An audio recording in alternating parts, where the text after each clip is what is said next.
All right, guys, I'm standing with the newest, baddest man on the planet, Manu Bennett. That's right.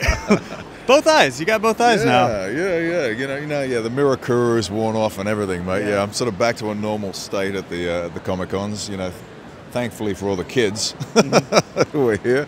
Yeah. No, it's been quite a journey this year playing Slade Wilson. AKA into the Deathstroke character. You know, we've had a lot of success with Arrow, and you know, it comes down to some great dramatic writing. You know, every single episode just dealt up a heap of drama and a lot of changes, and yeah, it's been a good roller coaster to be a part of. So how do you get into that kind of mindset of Deathstroke? You know, how he's so angry and vengeful. Well, you know, I mean, I had quite a character arc playing Crixus off Spartacus. And, love that role.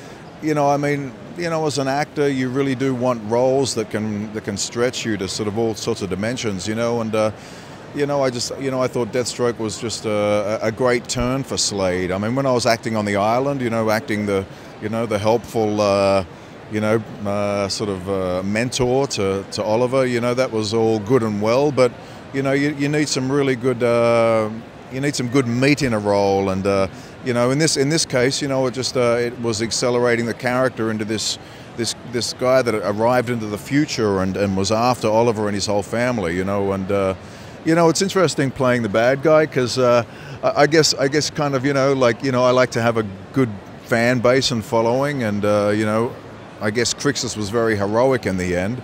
So it's interesting to sort of see the fan base come up and go like, oh, we can't believe you're playing the bad guy now. But, you know, every character's a new feather to the bow, you know. You sort of, I mean, you know, no pun intended. But, you know, it's really just an opportunity all the time to create new and strong characters. And, you know, Arrow's been a great vessel for that for me as an actor.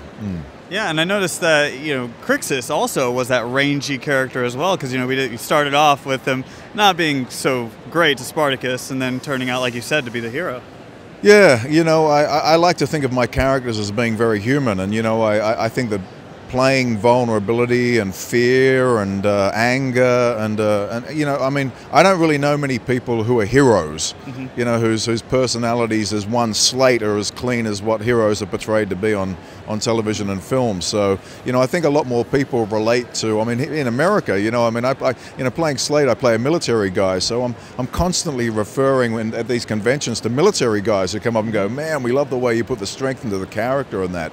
And, you know, it's important to sort of reflect upon the fact that, you know, people are vulnerable and people have got mistakes, and, you know, these characters that I play, you know, they're fallible, and I like to sort of think that as an actor I give that a realistic performance so that people at home go through the emotions with my characters, you know, and you know, it appears that they do, because they come to these conventions, and you know, the fans here have been, like, you know, all the conventions around America have been very, very supportive of what I do, and you know, I don't know, mate. I don't know how you can get paid to come and get that sort of adoration, but, you know, these conventions are good for, you know, the public, and they're good for us as artists who move around and keep working as well. Yeah. Well, you certainly deserve it. I mean, are we going to be seeing more of you in Arrow? You know what? The third season's a bit of a mystery right now. You know, the producers are conjuring up storylines probably as we speak, and who knows? You know, I mean, it's all probably going to come down to economics and timing. But you know, I hope to keep the Arrow fans satisfied. So you know, we'll see what happens. So what else do you have coming up right now? Better get back to New Zealand and shoot the third installment of The Hobbit. I've got to go back and do the motion capture for Azog. He's the last part that's actually put onto the film for Peter Jackson. So, you know, I guess this is the big final battle in the third film, and you know, I'll be facing up against Thorin Oakenshield. So it'll be interesting what they've got in store for me to do in the motion capture area. You know, it's going to be obviously a lot of movement and some big scenes, you know, and the climax of the trilogy. So, you know, I'm looking forward to it. Yeah, and so are we. Manu, thank you so much, man. Hey, thank you very much, everybody. Appreciate it. Hey.